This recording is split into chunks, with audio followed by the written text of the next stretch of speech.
Matapos ang halos 2 buwang tensyon sa Middle East, tila may liwanag ng nakikita ang mundo sa Strait of Hormuz. Ayon kasi kay US President Donald Trump, malapit nang magkaroon ng kasunduan na posibleng magbukas muli sa isa sa pinakamahalagang daanang pandagat sa buong mundo. Isang hakbang na inaasahang magpapababa sa presyo ng langis at magpapabalik sa normal na daloy ng pandaigdigang kalakalan. Pero kasabay ng pag-asang ito, nagbabala rin si Trump na kung mabibigo ang usapan, haharap ang Iran sa mas mabibigat na pag-atake ng Estados Unidos. At habang nakatuon ang pansin ng mundo sa Strait of Hormuz, tila sinasamantala naman ng grupong Houthi ang pagkakataon para lalo pang palawakin ang kanilang opensiba sa Red Sea. Sunod-sunod ang kanilang pag-atake sa mga barko ng Saudi at ganun din sa mga dayuhang sasakyang pandagat. Nagbabanta pa sila na isasara ang iba pang rutang dinadaanan ng mga barko. Dahil dito, nababalot ngayon ng pangamba ang isa na namang napakahalagang daanang pandagat na ginagamit sa pandaigdigang kalakalan. Kung magbubukas man ang Strait of Hormuz, pero mananatiling magulo ang Red Sea, sapat na ba yun para maibalik ang normal na daloy ng kalakalan sa mundo? O isa lamang ba itong paglilipat ng sentro ng krisis mula sa Persian Gulf patungo sa Red Sea? Yan ang ating tatalakayin sa videong ito. At bago tayo mag-umpisa, baka po pwedeng pa-request ng inyong like. Malaking tulong po ito sa ating mga researchers. Maraming salamat po.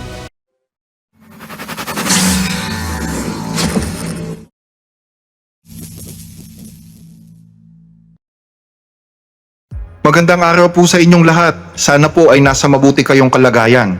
Ngayon ay August 6, 2026. Malapit nang magbukas ang Strait of Hormuz. Yan ang magandang balita na sinabi ni US President Donald Trump ngayong araw. Kapag nangyari ito, babalik na ulit sa normal ang daloy ng mga pangunahing kalakal ng mundo na idinadaan dito.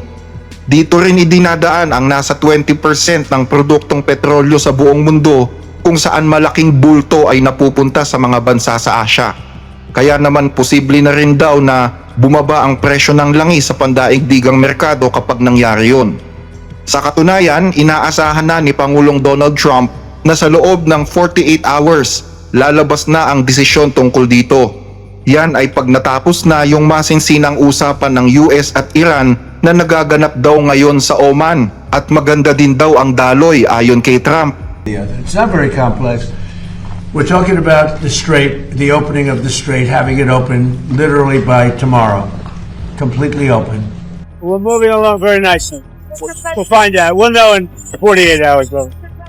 Pero kasabay ng mabuting balitang iyon, pinagbantaan din ni Trump ang Iran na kung hindi ito mangyayari, babanatan niya ng matindi ang kanilang bansa. Iran, as an example, will never have a nuclear weapon. They already can't, but it's going to be formal. The strait's going to be open very soon, or they're going to get hit very hard, and then the strait's going to be open. And we were going to a tremendous attack, the biggest since World War II. And they called me and said, very politely, please, can we talk? Can we talk? They didn't want. And I said, yes, we can talk. At kahit hindi pa naisa sa katuparan ang pagbubukas ng Strait of Hormuz, alam nyo ba na nagkaroon na ng magandang epekto ang inanunsyo ni Pangulong Trump? Nagbaba na kasi ng 5.69% ang langis ng West Texas Intermediate sa US, habang ang Brent crude ay nagbaba naman ng 5.26%. Umaasa ngayon ang mga negosyante na lalo pa itong bababa sa mga susunod na araw, lalo't positibo ang tingin nila sa nangyayaring usapan tungkol sa Strait of Hormuz. Pero sa kabilang banda ng magagandang balitang ito, iba naman ang retorikang binibigkas ng bansang Iran. Ayon sa kanila, wala naman daw nagaganap na usapan sa pagitan ng US at Iran. Oo nga't may nagaganap ngayon na usapan ang Iran at Oman, pero hindi daw ito patungkol sa kahilingan ng Amerika, kundi tungkol daw ito sa kani-kanilang interes bilang mga bansa na nasa magkabilang gilid ng Strait of Hormuz. Para saan at para kanino ba ang pinag-uusapan namin? Hindi ang US ang kausap namin ngayon. Ang kanegosasyon namin ay ang Oman. Nakapokus kami sa pagkakaroon ng isang ruta kung saan siguradong ligtas ang paglalayag sa Strait of Hormuz. Ayon sa usapan, nagkasundo daw ang Iran at ang Oman na lahat ng papasok na barko sa Persian Gulf ay dadaan sa mga daanang itinakda ng Iran, habang ang mga papalabas na barko ay doon naman sa daanang itinakda ng Oman. Gusto din ng Iran na mapunta sa kanila ang pinakamalaking kontrol sa Strait of Hormuz at magpataw pa ng mga service fees sa mga barko na mas mataas kaysa sa rekomendasyon ng Oman. At ayaw ding pumayag ng Iran na may ibang third party na makikialam sa usapang ito gaya ng Amerika. Pero iginigiit ng US na sila man ay major player pa rin sa usapang ito, lalo't tinawagan daw ng kinatawan ng US na si Steve Witkoff, ang foreign minister ng Oman at ang foreign minister ng Iran, at kinausap sila ng direkta. At napag-usapan pa nga daw yung tinatawag na temporary 60-day deal kung saan bubuksan ang Strait of Hormuz sa loob ng 2 buwan at wala rin daw ipapataw na anumang toll o service fee sa mga barkong dadaan dito. Pero syempre, kahit pumayag ang mga delegado ng Iran o pumirma sila sa kasunduan sa temporary 60-day deal, depende pa rin yan kung aaprobahan ni Mojtaba Khamenei ang pinag-uusapan nila. At kung pumayag man si Mojtaba, kailangan pa rin daw magbigay ng US ng kapalit para pumayag sila. Gaya halimbawa ng pagtigil sa pag-atake sa kanilang bansa, paghinto ng blockade at pag-aalis ng mga sanctions. Gusto din ng Iran na bumuo ng voluntary funds ang mga bansa sa Middle East at mga European countries para sa mga gastusin kung sakaling magbukas na ang Strait of Hormuz. Gaya halimbawa ng gasto sa pag-aalis ng mga minang pampasabog na ikinalat ng Iran sa dagat noong kasagsagan ng gera. At kung sakali man daw na matapos na ang 60 days at maipatupad na ang mga bayarin sa pagtawid sa dagat ng Hormuz, bibigyan daw ang China at Russia ng free pass para maglabas-masok sa Strait of Hormuz ng walang bayad. Tumaas ang kilay ng mga eksperto nang marinig nila yan. Ayon sa kanila, taktika daw yan ng Iran para lalong palalimin ang involvement ng Russia at China sa usapin ng Strait of Hormuz. Sa kabilang banda, marami naman ang nag-iisip na hindi lamang daw negosasyon ang dahilan kung bakit itinigil na naman ng US ang pag-ataking ginagawa nila sa Iran.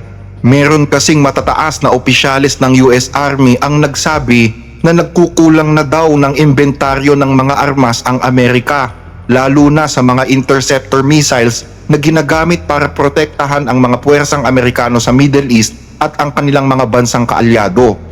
Reports say that senior military commanders had also warned the White House that U.S. weapons stocks were dangerously low, particularly the interceptors needed to defend American forces and Gulf allies from Iranian retaliation. Halos 80% na daw ng THAAD interceptor missiles ang nauubos, habang humigit kumulang kalahati naman ng Patriot missiles ang nagamit na.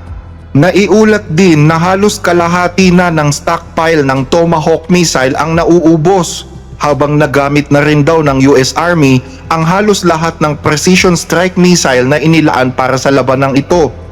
Kaya ang tanong ngayon, diplomasya ba talaga ang tunay na nagpahinto sa pag-atake? O napag-isip-isip na ng Pentagon na kaya nilang bombahin ang Iran pero hindi na nila kayang depensahan ang mga kaalyado? Ang sagot ng mga eksperto, kayang-kaya pa naman daw ng US na labanan ang Iran gamit ang mga natitirang armas nito. Pero kung sakaling magkaroon daw ng digmaan ang US laban sa China o ang US laban sa Russia at North Korea, malabo na daw makatagal ang Amerika. Hindi naman nag-aalala ang Israel kung tuluyan ng mahinto na ang gera sa pagitan ng Iran at ng US, o kung magtagumpay man daw ang negosasyon o hindi. Handa pa rin daw ang Israel na ipagtanggol ang kanilang interes sa Middle East. Ibig sabihin, handa pa rin silang ituloy ang pakikidigma sa Iran hanggat hindi nawawala ang pagiging banta nito sa kanilang teritoryo. Pero gusto ko ring iparating ito. Ang pag-iral ng Israel ay hindi isang bagay na pwedeng pag-usapan o tawaran. May kasunduan man o wala, naninindigan ako at naninindigan tayong lahat na gagawin natin ang lahat ng kinakailangan para matiyak ang ating kaligtasan at kinabukasan. Ang Israel ay isang matatag na bansa ng sambayan ng Hudyo. Ipinagmamalaki ang kanyang pagkakakinanlan at may buong tiwala sa landas na kanyang sinusunod. Samantala, habang nagaganap ang mga usapan patungkol sa Strait of Hormuz, tila sinasamantala naman ng mga Houthi ang pagkakataon para maghasik ng lagim sa dagat na nasa kabila ng Persian Gulf, ang Red Sea. Isang Saudi Arabian oil tanker na may pangalang Wafa ang pinasabog na naman ng grupong Houthi sa gitna ng Red Sea at lantaran pang inamin yan ng mga Houthi. Para maisakatuparan ang desisyon ng Yemeni Armed Forces na ipagbawal ang paglalayag ng kaaway na Saudi sa dagat at para na rin pagtibayin ang prinsipyo ng blockade against blockade, sa tulong ni Allah ay matagumpay na tinamaan ng Yemeni Armed Forces ang Saudi oil tanker na Wafa sa hilagang bahagi ng Red Sea, sa tapat ng region ng Yanbu, gamit ang ilang ballistic missiles. Asintado ang pagtama sa tulong ni Allah. Dagdag pa ng tagapagsalita ng Houthi, umabot na daw sa 8 barko ng Saudi ang nabibiktima nila, kaya't napilitan na daw ang Saudi na baguhin ang ruta ng kanilang mga barko mula sa dating patimog, ngayon ay pahilaga na ang biyahe ng mga ito. Pero nagbanta pa rin ang mga Houthi, nahaharangan din daw nila pati ang hilagang bahagi ng Red Sea para lalong walang madaanan ang mga barko ng Saudi. Sa pag-ataking ito, umaabot na sa 8 Saudi oil tanker ang tinamaan ng aming puwersa mula nang magsimula ang blockade noong July 22. 29 na Saudi oil tanker na ang napahinto at umatras na lang para bumalik sa Red Sea at Arabian Sea. Dahil sa tagumpay ng Yemeni Armed Forces sa tulong ni Allah sa pagpapatupad ng mahigpit na blockade sa dagat laban sa mga kaaway na taga-Saudi, napilitan na ang mga kaaway na Saudi na ilihis na lang ang ruta ng kanilang mga oil tanker papunta sa hilaga ng Red Sea. Kaya naman, ipagpapatuloy ng Yemeni Armed Forces at lalo pang pag-iigihin ang pag-atake sa mga Saudi oil tanker sa hilaga naman ng Red Sea para maisara na ang lahat ng mga daanan nila at mahinto na ng tuluyan ang kanilang paglalayag para sa pagpapatibay na rin ng prinsipyong blockade against blockade, anuman ang maging resulta o kahihinatnan nito. At bukod sa barko ng Saudi, isa ring barkong Indiano na may lulang 13 tripulante ang lumubog sa Red Sea. Mabuti na lang at ligtas silang lahat. Ang barko na may pangalang MSA Norolia ay tinamaan ng isang projectile malapit sa pantalan ng Hodeida na kontrolado din ng mga Houthi. Tumaob at tuluyang lumubog ang barkong ito. Ayon sa balita ng Saba News Agency sa Yemen, ang mga Houthi daw ang may kagagawan yan. Kinundina na ng pamahalaan ng India ang pangyayari habang wala pa namang tugon ang Saudi sa ginawa ng Houthi sa kanilang barkong Wafa. Maliban sa mga kaganapan sa Red Sea, nakarinig din ng mga pagsabog sa industrial area ng Jebel Ali sa Dubai, isa sa pinakamahalagang sentro ng kalakalan at pagpapadala ng mga kargamento sa Western Asia. Hindi bababa sa 7 pagsabog ang nadinig sa loob ng 20 minuto, madaling araw ng Miyerkules, August 5. Makapal na maitim na usok ang nakita mula sa paligid ng Jebel Ali Port pagkatapos nun. Wala pang individual o grupo o organisasyon ang umaako sa pagpapasabog. Pero sabi ng Dubai Civil Defense, resulta daw yon ng aksidente sa isang workshop at wala daw kinalaman sa mga pag-atake ng Iran o ng Houthi. Pero 2 tao ang inaresto nila dahil sa pagkuha daw ng video. Sa kabuuan, nananatiling puno ng kawalang katiyakan ang sitwasyon sa Middle East. Oo nga't may pag-asang muling magbukas ang Strait of Hormuz dahil sa diplomasya. Pero patuloy namang umiinit ang tensyon sa Red Sea dahil sa sunod-sunod na pag-atake ng mga Houthi. Ipinapakita lang nito na kahit humupa ang isang krisis, pwede namang sumiklab ang panibagong krisis o banta sa ibang bahagi ng region. Kaya sa mga susunod na araw, mahalagang bantayan pa rin kung mananaig ba ang negosasyon o muling uusad ang digmaan. Dahil ang magiging epekto nito ay hindi lamang mararamdaman sa Middle East, kundi sa buong mundo din. At kayo, ano sa palagay ninyo? Magtatagumpay kaya ang usapan sa pagitan ng US at Iran? O mauuwi na naman ito sa isang panibagong labanan? Maraming salamat po sa inyong panonood at pag-like sa videong ito.